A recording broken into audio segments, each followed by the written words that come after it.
Salam alaikum wa rahmatullahi ta'ala barakatuh. Très rapidement, Yassine a fait une story où, voilà, il y a des sœurs, subhanallah, qui ont l'apparence d'une musulmane et qui sont musulmanes, hein, jusqu'à preuve du contraire, même si elles ont fait ce grand péché, qui trompent leur mari. Et oui, il y en a beaucoup, subhanallah, et j'en ai vu plein avec un collègue de travail. Souvent, très souvent avec un collègue de travail. Très souvent également avec des personnes qui sont proches dans la famille.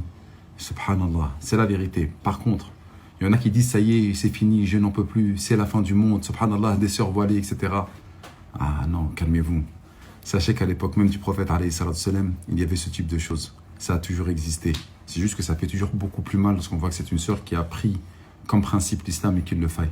Mais alhamdulillah, rabbil alamin, ne vous étonnez pas et ne vous inquiétez pas. Il faut bien comprendre que c'est quelque chose qui va tout le temps exister et qui existera à jamais. Mais il faut quand même s'accrocher et se dire qu'il y a énormément encore de bien. Et donc, je vous disais qu'il y avait encore énormément de bien, mais effectivement, il y en a beaucoup. De deux choses l'une. Soit vous prêtez attention, encore une fois, à la parole d'Allah Jalla fa'ala pour qu'il vous préserve. Arrêtez de vous faire une vie sur les réseaux. La fille, elle était très bien avec son mari. Elle était complètement opérationnelle, amoureuse. Mais lorsqu'on a un téléphone, lorsqu'on a une photo de profil, hein, une pépé qui est plus ou moins, on va dire, attirante, eh bien, le contact, il se fait très facilement.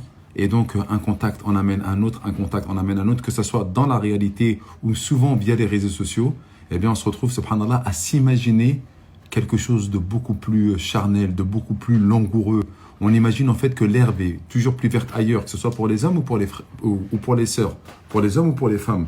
Donc, faites attention, arrêtez de vous faire carotter, vivez bien votre vie et préservez-vous, Inch'Allah ta'ala.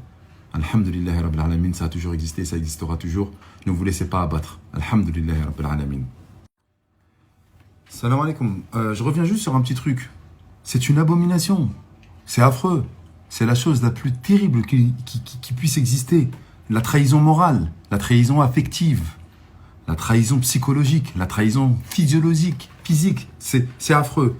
Une fois qu'on a dit ça, certains hommes font n'importe quoi. Ne donnent pas assez d'amour à leur épouse et pensent également que l'herbe est plus verte ailleurs. Et c'est pour ça qu'elle, peut-être qu'elle pense à un prince charmant, qu'elle se projette dans un amour un peu plus torride avec quelqu'un d'autre. Tout ça pour dire quoi en fait? Que tant que l'homme et la femme dans notre religion, combien même il pourrait avoir l'apparence d'un musulman, la barbe d'un musulman, le foulard d'une musulmane, eh bien ça n'empêche en rien de tomber dans les méfaits. Alors encore une fois, construisons le cœur, c'est le plus important. Alors construisons le cœur, parce que si on n'arrive pas à faire ce type de choses, ben voilà, on se retrouve dans des calamités, dans des abominations. La ilaha illallah.